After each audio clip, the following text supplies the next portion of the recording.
kitara kot spremljevalni ali solistični inštrument. Jaz mislim, da se lepo podata obe funkciji. Tudi veliko bendov pač v veliko kontekstih služi kot spremljevalni inštrument, ker pač da neko drugo dimenzijo, drug zvok glasbi v primerjavi s klavirjem ali klaviaturami. Seveda pa lahko tudi je samozadostna v smislu tria ali solo inštrumenta v duetih, tako da ima zelo močan izrazni element, tako da jaz mislim, da gre z roko v roki, gresta obe funkciji, se pravi in kot spremljevalni inštrument, kot solistični inštrument.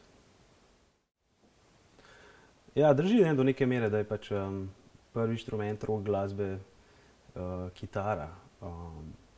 Zdaj in tudi na mene so seveda vplivali tako rock kitaristi kot v bistvu vsa glasba, ki sem jo pač do zdaj poslušal, ne. To je ne, temu se ne moramo izogniti. Se pravi, od čisto na začetku punk glasbe pa do rocka pa do funka, tako da zdaj posebej rockovske kitariste jih ne bi izpostavljal, je pa veliko njih pustilo močan pečat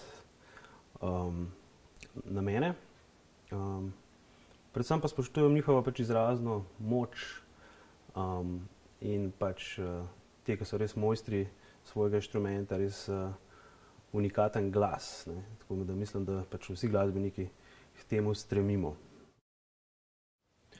Ja, ko pišem muziko, seveda imam neko osnovno idejo zvoka. Pač zvok je seveda zelo pomembna zadeva, je mogoče prva stvar, s katero se poslušalec nekako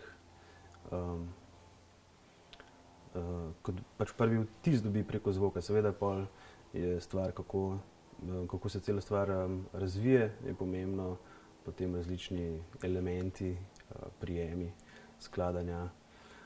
Tako da seveda imam še enkrat v mislih zvok in tudi pišem pač ponavadi seveda za zasedbo, za katero vem tudi, kdo bo igral določen inštrument, ne. Je pa lepa stvar, da kdaj pa tudi je lepo imeti kakšne stvari pač pustiti odprte oziroma in videti na koncertu. Lahko nas velikokrat preseneti tudi, kako določena stvar potuje mogoče v kakšno drugo smer in se izkaže za nekaj zelo zanimivega, ne. Tako da absolutno pridejo glih najbolj zanimive stvari, kadar so stvari odprte, ne. In če takrat če so ljudje ta pravi, s katerimi igraš, in okolje in se vse nekako poklopi, lahko nastanejo pač neverjetne zadeve.